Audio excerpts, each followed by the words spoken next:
गणेशोत्सव भारत में बहुत धूमधाम से मनाया जाने वाला पर्व है।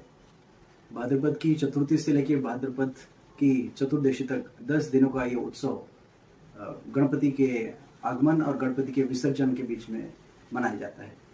गणपति बहुत नामों से जाने जाते हैं। जनरली हम मानते हैं कि 48 प्रकार के गणपति होने चाहिए गणपत्य परंपरा में। तो हम प्रत्यक्षम तत्वमसि कर्तासि धर्तासि हरतासि भारत के पंचायतन परंपरा में एक मुख्य परंपरा गणपति की मानी जाती है। बड़ा पेट लंबोदर का युगों से माना जाता है कि वह गणपति की पूजा होनी चाहिए। सतयुग में गणपति की जब पूजा होती तो ऐसा माना जाता है तो उनका तेज रूप होता था, 10 हाथ होते थे, सिंह वाहन, उनका विनायक नाम से प्रचलित था उसका नाम। त्रेता आते आते उनके 6 हाथ हो गए, मयूर के रूप में वाहन और मयूरेश्वर नाम से जाना जाता था उसमें, और सफेद रंग शुभ्र वर्ण उनका होता था। द्वापर में 4 भुजाओं वाले गणपति प्रचलित हुआ करते थे।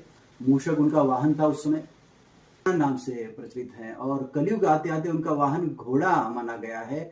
धूम्रकेतु धूम्र वर्ण वाले गणपति माने गए हैं, उनका नाम उस समय धूमकेतु माना गया है उनका नाम।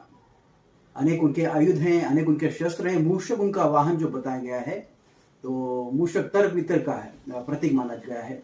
सबसे प्राचीन गणपति का संदर्भ जब आता है गणपति के रूप में, गणनायक के रूप में ऋग्वेद में मिलता है, पर ऋग्वेद में अगर वो गजमुख है या नहीं इसके बारे में हमें कोई जानकारी नहीं है। सबसे प्राचीन गणपति का उल्लेख हमको उदयगिरी गुफाएं भुवनेश्वर उड़ीसा राज्य में मिलता है, जहां गणपति समूह ने मूषक समूह के ऊपर उसको हरा के अपना राज्य प्रस्थापित किया। तब से शायद कहते हैं कि पौराणिक कथाओं के हिसाब से मूषक उनका वाहन बना है।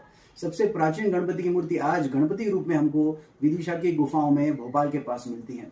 वाहन के रूप में मूषक बताया जाता है, अभी बहुत प्रसिद्ध है उसमें। अगर उनके हाथ में परशु है जो अज्ञान को मिटाने का प्रतीक है, हाथ में अगर पाश होगा तो अज्ञानता को मिटा के दुर्मार्ग को ऊपर जाते हुए व्यक्तियों को बांधने का प्रतीक है।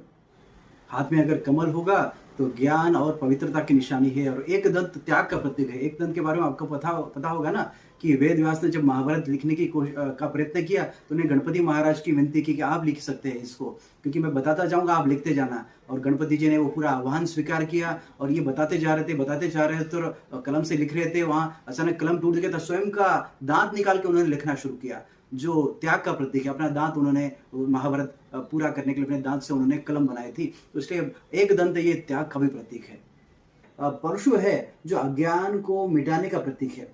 हाथ में अगर पाश होगा तो अज्ञानता को मिटा के दुर्मार्ग को ऊपर जाते हुए व्यक्तियों को बांधने का प्रतीक है। कुछ नियंत्रण का प्रतीक है, जैसे रस्सी पाश बांधने का प्रतीक है। हाथ में माला एकाग्र चित्त का प्रतीक है, और हाथ में जो मोदक है वो आनंद और समृद्धि के प्रतीक के रूप में माने जाते हैं।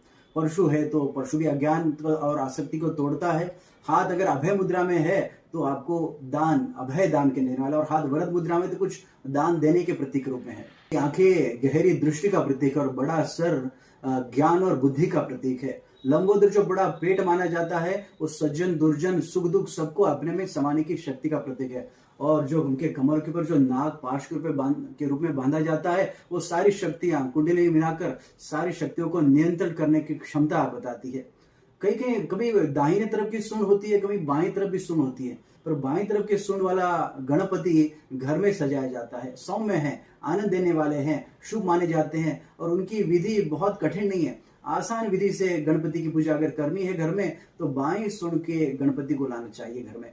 और दाहिनी सूंड के गणपति भी होते हैं, पर वो कोई योग हैं, कोई तीव्र तपस्या करने वाले लोग हैं जिनकी बहुत सारी विधियां और नियम होते हैं, तो दाहिनी सूंड के गणपति का लाना है तो आपके उसके विनय की विधियां परंपरा पता चाहिए, जो योग और सिद्धि करने वाले लोगों के लिए जाना जाता है। इस तरफ दाएं हाथ के लाने चाहिए और या बाएं सूंड के लाने चाहिए, ये अपने ऊपर डिपेंड करता है कि बाएं हाथ के सूंड के लाएं तो सौम्य होते हैं और घर के लिए शुभ माने जाते हैं।